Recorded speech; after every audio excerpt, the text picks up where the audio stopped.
Welcome back to Countdown to Kickoff, and Dave Adkisson joins us now from the Kentucky Chamber. Good to have you back with us. We haven't talked since basketball. How you been? I know, Neil. It's good to be back, and it's good to start a new season. Your season never ends. There are always things going on with the Kentucky Chamber, and a lot of those involve the economy and the Commonwealth. So kind of give me an update on how things are going with the economy and how it's impacting business. Well, you know, the Kentucky Chamber is a business association, so we represent the interest of over 90,000 employers in the state of Kentucky, and they're the big ones like Lexmark and Toyota and UPS, but it's also the small hardware store on Main Street in Kentucky.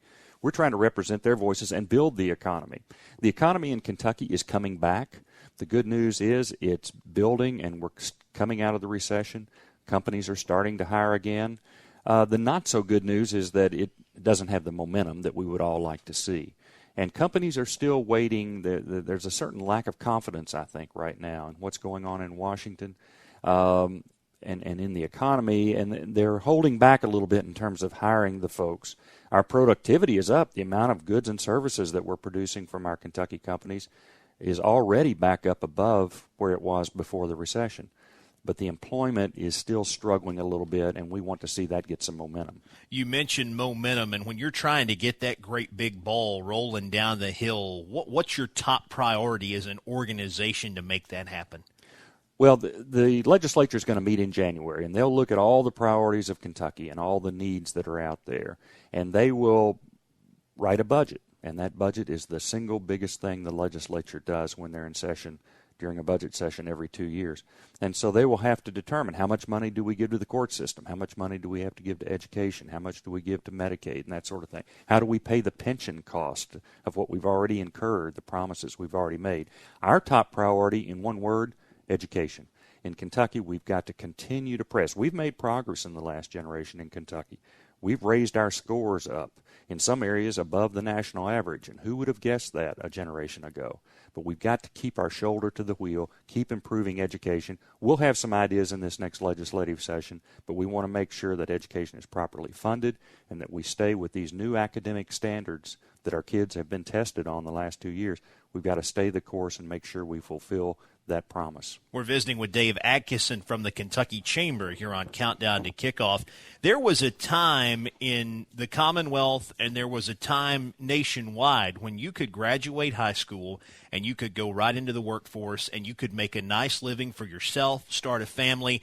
That's not always the case today. And when you mention education, are we seeing a shift in the type of jobs that the Commonwealth's trying to lure within its boundaries and maybe that people are trying to attain right out of high school or out of a junior college or out of a four-year institution to start their work career? Absolutely, Neil. I guess probably more so than ever before, what you know directly affects what you can earn.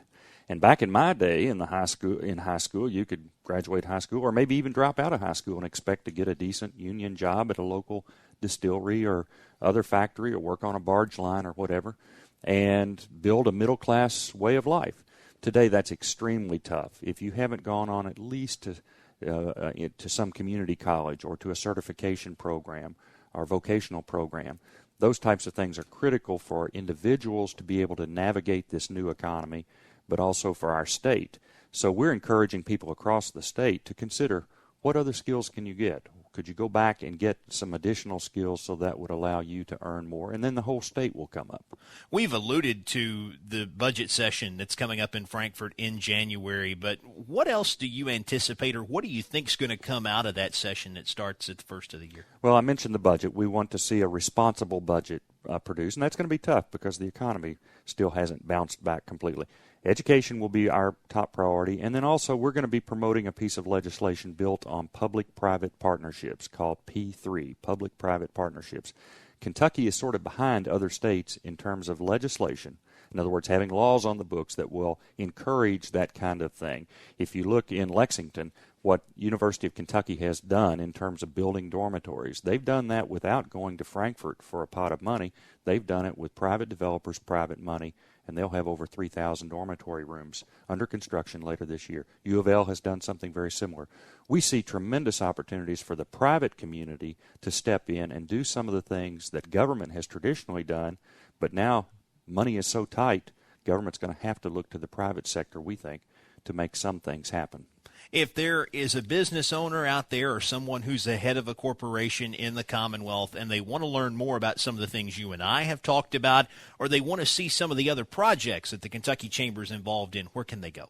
I would go to our website, which is kychamber.com, kychamber.com, and that'll link you to all sorts of other resources in the state of Kentucky. But that'll tell you what we're working on to try to make Kentucky a better place for tomorrow. Dave, thank you so much. Glad to be here, Neil. Dave Adkisson from the Kentucky Chamber, our guest. And when we come back, we'll have more football as Countdown to Kickoff continues after this on the UKIMG Sports Network.